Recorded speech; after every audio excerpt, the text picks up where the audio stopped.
Fala galerinha, seja bem-vindo ao canal Fazendo História com o professor Zelaya. E a nossa aula de hoje, o nosso assunto será sobre a Era Napoleônica e também sobre a independência do Haiti. Então senta aí, presta bastante atenção porque essa aulinha vai ser um pouquinho longa. Bom, como a gente sabe, o governo de Napoleão ele vai se iniciar com o golpe de 18 Brumário. Tá, que foi organizado pelos girondinos com apoio dos jacobinos para retirar Robespierre do poder, né, depois de toda a fase de terror imposta por ele. E dessa forma monta-se primeiramente um diretório e depois o consulado, tendo Napoleão como centro aí desse poder, desse consulado. Bom, no primeiro momento, Napoleão, apoiado totalmente pelos girondinos e também pelos jacobinos, que viam nele a oportunidade ou a possibilidade de conquistar uma certa estabilidade, né, dentro da França, de conseguir reorganizar a França nesse momento pós-revolucionário que gerou tanta confusão e tanta instabilidade, tanto política, econômica, também social. Na visão tanto dos girondinos quanto dos jacobinos, Napoleão representava ali a oportunidade perfeita de reorganizar a França e reconquistar essa estabilidade política, econômica e também social. Só que para isso o Napoleão dizia que era necessário, digamos assim, se distanciar dos ideais revolucionários, né, e republicanos que foram tão defendidos aí durante a Revolução. Ele dizia que, ele justificava que esse distanciamento, né, desses ideais eram necessários, primeiro, para organizar a França e depois para torná-la a maior potência econômica mundial. Inclusive, esse era o maior desejo de Napoleão quando assume o poder dentro da França. Bom, com Napoleão no poder, a França ela vai começar a se organizar a partir do exército. Tá? Não à toa, Napoleão era um general muito hábil em táticas de guerra, né? Em manter o exército ali unido, coeso e forte. Ele começa então a sua organização a partir do exército.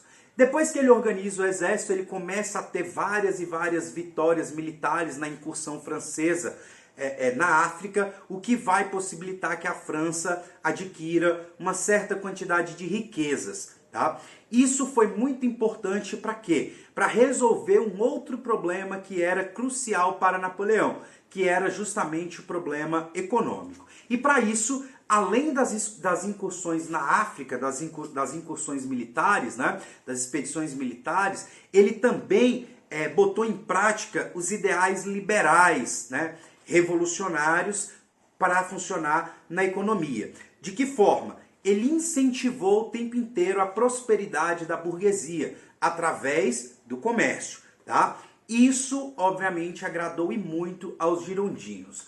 O outro passo de Napoleão foi dar início à reforma agrária, tá? Redividir as terras, ele confiscou e dividiu todas as terras que antes pertenciam aos senhores feudais, né, aos nobres, etc.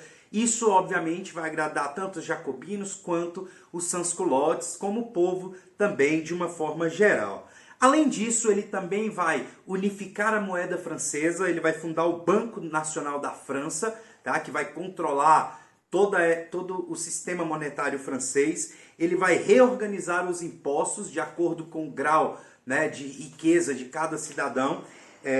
Ele vai construir várias e várias estradas e pontes também dentro da França para facilitar justamente o comércio. Tá? E ele também vai provocar uma melhoria muito grande nos serviços públicos. Bom, com isso, né, ele conseguiu a tão sonhada estabilidade econômica desejada aí pelos girondinos e pelos jacobinos dentro da França. No campo social, teve algo que foi promovido por Napoleão Bonaparte, que foi extremamente importante também para promover essa estabilidade social dentro da França, que foi a implementação do Código Civil Napoleônico, tá? Que foi a partir da implementação desse código que ele conseguiu, primeiro, organizar e unificar todas as leis da França e também declarar, né, que é a parte mais importante do código, claro, que todos os homens franceses, né, todos eles eram iguais perante a lei, que também é um ideal iluminista aí, que foi defendido por Napoleão. Bom, com isso, tudo corria muito bem dentro da França, todas as estabilidades possíveis foram conquistadas nesse momento, porém, ainda faltava a França crescer economicamente. Tá? E segundo Napoleão, o que travava esse crescimento econômico, o que travava a França de conseguir se tornar a maior potência, né, da Europa nesse período, era justamente a oposição dos monarquistas ainda ligado à família de Luís XVI. Tá? Então, esses monarquistas exerciam uma certa oposição ao governo de Napoleão. E para tentar resolver esse problema, Napoleão resolve dar o seu próximo passo, tá? Em 1802, ele vai convocar um plebiscito popular, ele vai chamar toda a população francesa para fazer uma votação, é como se fosse uma eleição. Só que nessa eleição só tinha duas opções de voto, ou sim ou não. E a pergunta que Napoleão fazia para o povo é: vocês desejam que eu me torne um cônsul vitalício da França? O cônsul vitalício era retirar os outros dois cônsules do poder, né, da divisão de poder, e deixar ele sozinho no poder para poder continuar exercendo ali o seu governo. E a resposta foi quase unânime da população, né, que foi sim. E assim ele foi declarado cônsul vitalício e Napoleão viu nesse momento que ele tinha todo o povo francês em suas mãos, tá? E com isso é óbvio que ele não parou, né, no cargo de cônsul. Ele convocou um novo plebiscito, mas foi logo em seguida, né? Um outro plebiscito, só que a pergunta agora era outra. A pergunta era: vocês desejam que eu seja o imperador da França, absorvendo todos os poderes de forma absoluta? E mais uma vez o sim venceu de forma unânime. E o resultado foi Napoleão coroado imperador francês em dezembro de 1802. No dia 2 de dezembro de 1802, para ser mais específico, Napoleão é condecorado, então, o imperador da França. Bom, isso teve uma repercussão muito grande dentro da Europa, tá? E vários países, né, que temiam que Napoleão exercesse ali uma expansão territorial e acabasse dominando uma boa parte da França, da Europa, desculpa, se unificaram, se aliaram contra Napoleão Bonaparte. Foi a Áustria, a Prússia, a Rússia e a Inglaterra.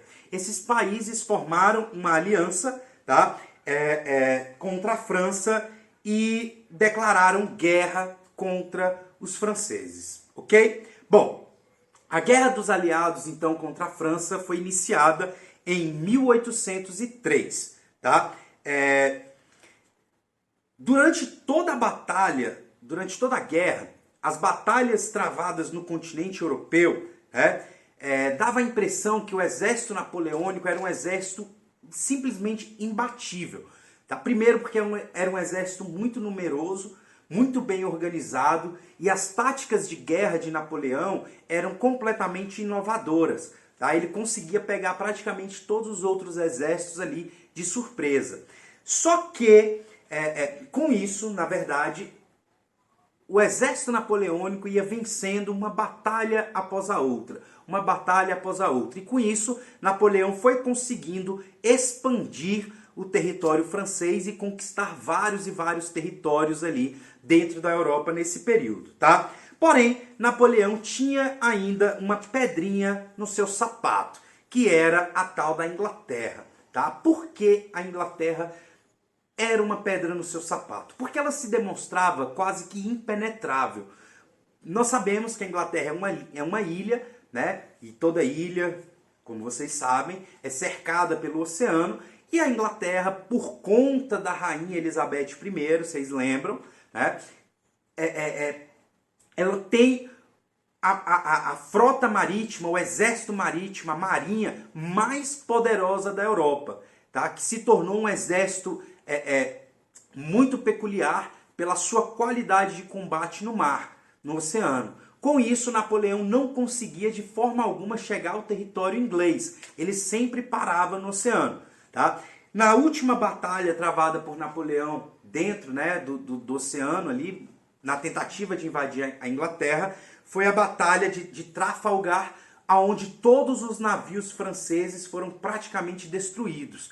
Tá? Com isso, Napoleão teve uma perda de exército muito grande e ele acaba desistindo de invadir a Inglaterra nesse primeiro momento. Tá? O que é que ele faz então? Bom, já que não dá para invadir a Inglaterra, eu vou me concentrar no restante da Europa que falta para eu conquistar. E aí ele volta seus olhos justamente para a Europa Central. Bom, a primeira coisa que ele faz lá em 1805 é derrotar a Prússia e a Península Itálica. Ele derrota e incorpora esses territórios aí à França, ok? Depois, logo em seguida, ele parte para o combate com a Rússia e também com a Áustria. Só que esses combates foram travados em Austerlitz, né? Tanto o exército russo, né, quanto o austríaco foram para Austerlitz para tentar impedir Napoleão de chegar até os seus territórios. Só que a Rússia e a Prússia, né, esses exércitos foram derrotados em Austerlitz e Napoleão parte para a invasão. Ele absorve a Áustria, torna a Áustria parte, né, do território francês, mas ele não invade a Rússia. Por quê? O czar Alexandre I, tá, ele se entrega a Napoleão, eles têm um encontro de rendição, e Napoleão ele se afeiçoou muito ao czar. Né? Eles se tornaram muito próximos durante essas reuniões de rendição. E Napoleão resolve não invadir o território russo. Talvez tenha sido aí o seu primeiro erro grave, né? Claro, dentro da visão expansionista de Napoleão, tá? Bom, após a rendição do czar Alexandre I e da não invasão da Rússia, Napoleão tinha a percepção de que todos os problemas ali no norte da Europa, no centro da Europa, estavam resolvidos, tá? Só faltava tirar aquela pedrinha do sapato. E Napoleão, como ele sabia, né, que os interesses da Inglaterra na guerra não eram nem de longe interesses expansionistas, territoriais, a Inglaterra não tinha nenhum interesse nesse tipo de situação, os interesses da Inglaterra eram puramente comerciais. Tá? A Inglaterra temia que a França tomasse dela o seu posto, né, de maior potência comerciante ali dentro da Europa. E aí Napoleão então decide atacar a Inglaterra ao invés de militarmente, comercialmente. De que forma? Ele, em 1806, decreta o bloqueio continental dentro da Europa. O que seria o bloqueio continental? Foi uma imposição de Napoleão a todos os países da Europa, proibindo os mesmos de comercializarem com a Inglaterra. Se algum país desobedecesse o bloqueio continental, a punição seria a invasão de Napoleão aos seus territórios, tá? Bom, isso não deu muito certo, porque a Inglaterra, ela, como eu disse, ela era a maior potência comerciante da Europa e ela tinha como aliada comercial as outras potências europeias, Portugal, Espanha, a própria Rússia, né, que agora estava aí sob a tutela de Napoleão, digamos assim, mas o fato é que esse bloqueio continental ele não demorou muito tempo para ser furado, para ser quebrado. Tá? Bom, o primeiro, né, ou os primeiros a quebrar o bloqueio continental foram Portugal e Espanha. Tá? Quebraram, furaram o bloqueio, continuaram comercializando com a Inglaterra e Napoleão cumpre a sua promessa e invade Espanha e Portugal. Nesse momento, a família real portuguesa, né, com o auxílio da Inglaterra, acaba se mudando para o Brasil. Os espanhóis preferem ficar, lutam com Napoleão e travam ali uma das guerras mais violentas e sangrentas desse período da era napoleônica, tá? É uma guerra que foi extremamente demorada, que só vai se resolver ali em 1811, né? Com a derrota, digamos assim, tanto da Espanha quanto de Portugal, mas também isso provocou um prejuízo imenso para o exército napoleônico, tá? Por quê? Porque isso desgastou muito o exército, tá, de Napoleão, e também desgastou a imagem de Napoleão dentro da França, que agora passou a ser visto como um homem extremamente violento e não mais como o salvador, né, de toda a França. Bom, lá no final de 1811, a Rússia também não sustenta mais, né, a sua adesão ao bloqueio continental e acaba também furando o mesmo, tá? E Napoleão ficou muito bravo com o furo, né, da Rússia, não só pelo furo, mas principalmente pela traição, digamos assim, de Alexandre I, que, como eu disse, tinha se tornado muito próximo a Napoleão e acaba aí o traindo, comercializando com a Inglaterra.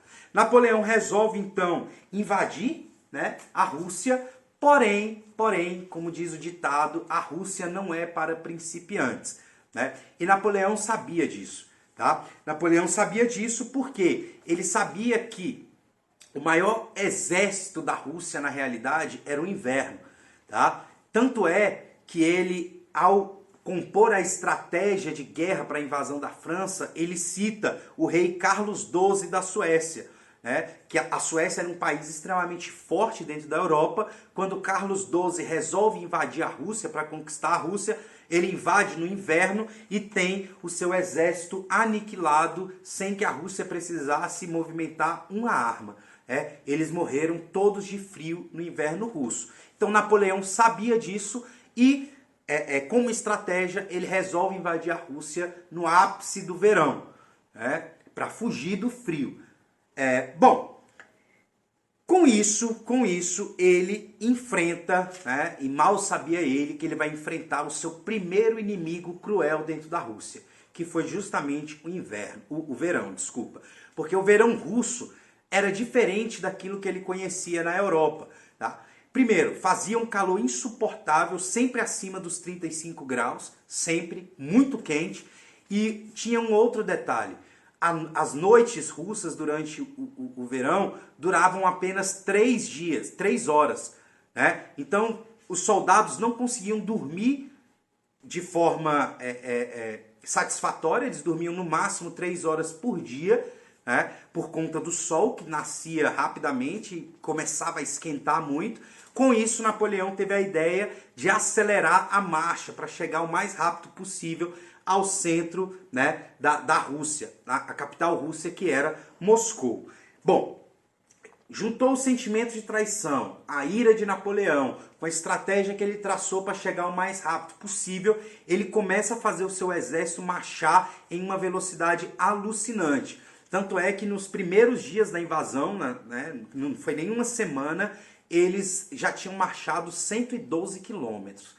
Você marchar 112 quilômetros em menos de 5 dias é muita coisa, tá? Levando arma, levando tudo, né? Os seus equipamentos, o peso, era muita coisa, né? Mas essa velocidade alucinante, que para Napoleão resolveria o problema, na verdade foi um tiro no pé, porque o exército conseguia andar muito rápido, porém o comboio, né, que trazia os suprimentos por conta do seu peso, né, de tudo que eles carregavam, não conseguia acompanhar essa velocidade.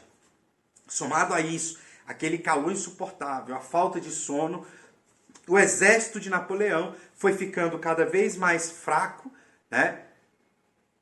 Adoeciam, lembrando que a estratégia de Alexandre I, que parecia ser, né, um acovardamento, né, durante o conflito, que era de recuar, na verdade era uma estratégia de guerra muito bem elaborada, chamada de terra arrasada, tá? Então, quando o exército de Napoleão avançava, o exército russo recuava, só que era um recuo intencional. Eles iam embora daquela cidade, porém queimavam a comida, queimavam as plantações, envenenavam a água, jogando cadáver, jogando bicho morto dentro da água, para que o exército não conseguisse nem matar a sede e nem se alimentar. E os suprimentos ficaram para trás. Com isso, o exército foi enfraquecendo, o exército napoleônico foi enfraquecendo, foi ficando doente, né? E eles não conseguiram manter aí a mesma força. Quando eles chegaram até Moscou, né, que era o centro, né, do poder russo, que era onde Napoleão queria demonstrar ali todo o seu poderio militar, eles já chegaram totalmente enfraquecidos, doentes, sem força nenhuma. E para piorar a situação, quando eles chegaram até lá, Moscou estava completamente vazia, tá? Alexander tinha ido para outro lugar e ele incendiou toda a cidade de Moscou, tá? Toda a capital russa foi incendiada. Napoleão, sem expectativa de sucesso nessa primeira incursão, decide então retornar para a França, reorganizar o seu exército, reabastecer e depois tentar uma nova investida. E aí ele enfrentou o segundo inimigo mais cruel oferecido pela Rússia, que foi justamente o inverno. O inverno pega o exército francês no retorno, né, para casa, e aquilo que o verão não conseguiu matar, o inverno matou. Vários e vários soldados morreram de frio, né, de fome, alguns se mataram de desespero mesmo, mas com tudo isso Napoleão ainda consegue retornar à França. Tá? Porém, retornou com um exército com bem menos da metade dos seus homens, totalmente enfraquecido, cansado, né? Ele já tinha perdido o prestígio interno dentro da França, tá?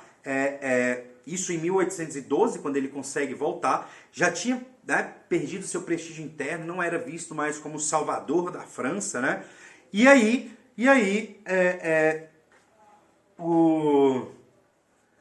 Com essa derrota sofrida por Napoleão, né, quando ele volta à França, tendo todos esses problemas que eu já citei, né, como parte, né, do seu retorno, ele permite, né, com esse enfraquecimento, que os outros países novamente se unam, né, e reformulem as suas estratégias.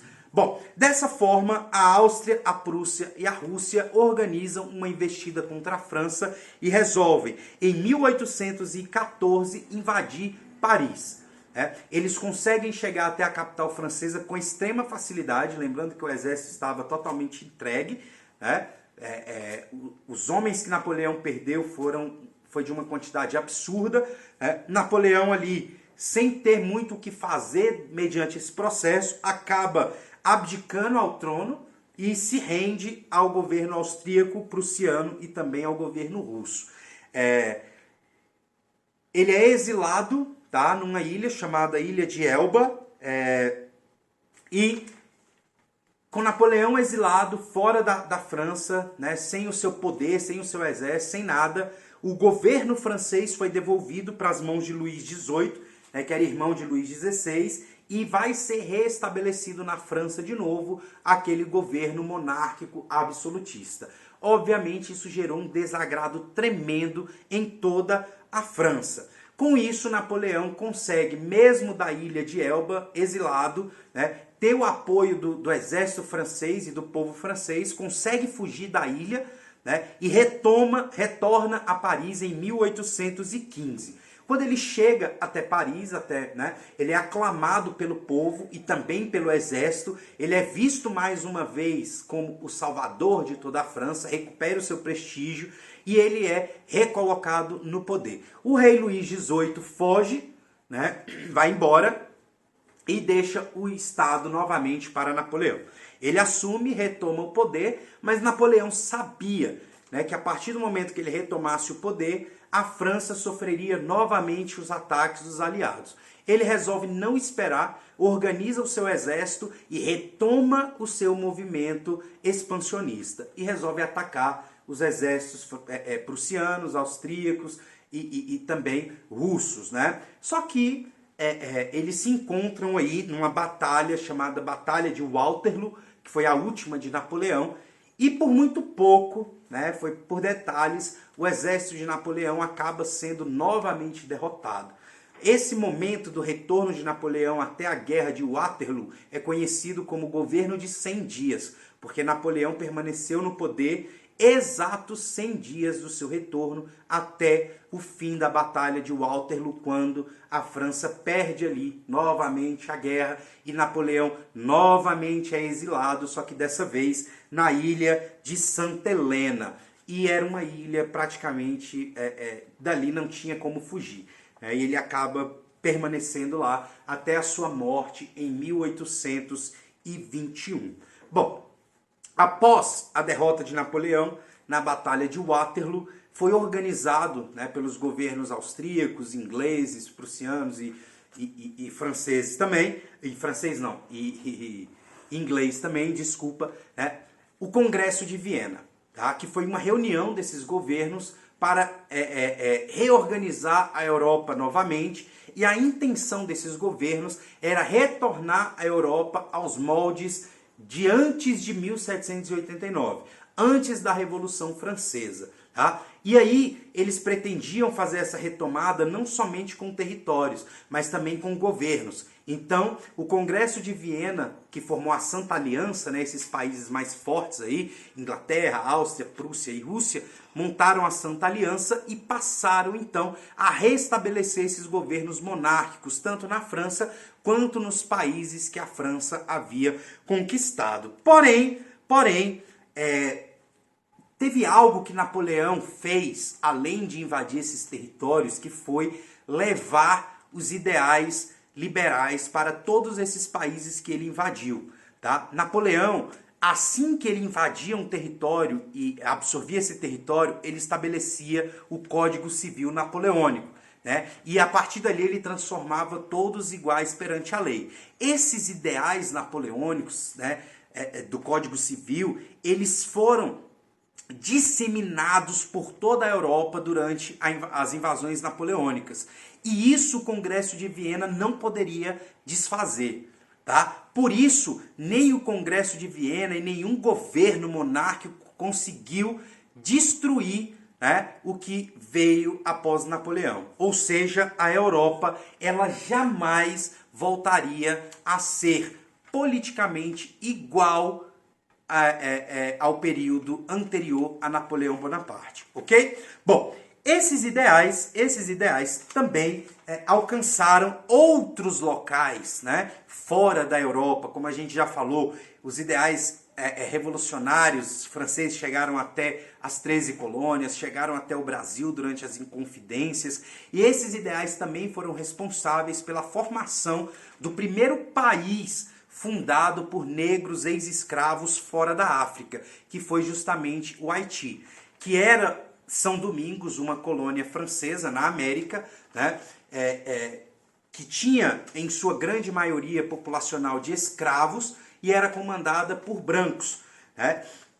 E durante a Assembleia Constituinte lá na França, foi resolvido que todos os franceses da ilha, lá de São Domingos, né, da ilha de São Domingos, seriam também iguais perante a lei, assim como os habitantes da própria França. Só que excluiu os negros desse processo, permitindo assim a continuação da escravidão. Isso, lá em 1791, gerou muitas revoltas, né, nos negros escravos ali da ilha de São Domingos, que se organizaram, tá, e iniciaram uma grande rebelião. Lembrando que eles eram a maioria lá na ilha de São Domingos. Tá?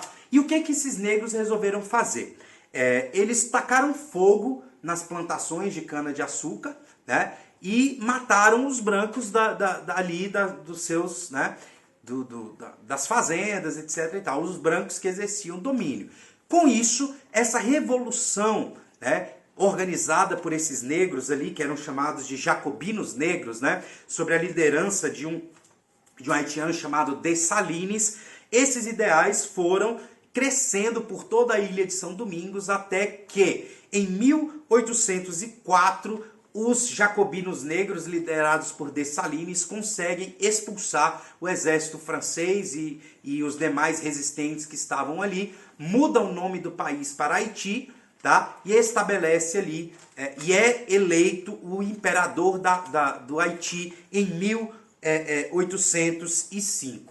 E o Haiti se torna independente da França e o primeiro país fundado por negros ex-escravos. E Dessalines estabelece como constituição do Haiti justamente o Código Civil Napoleônico, que transforma ali todos iguais perante a lei. Bom, é isso, pessoal. A gente vai ficando por aqui na aula de hoje. Espero que vocês tenham gostado. Curtam aí o nosso vídeo, se inscrevam, façam comentários, compartilhem, enfim. E qualquer coisa, estarei sempre aqui para tirar as dúvidas de vocês. Beleza? A gente fica por aqui. Tchau, tchau. Até a próxima.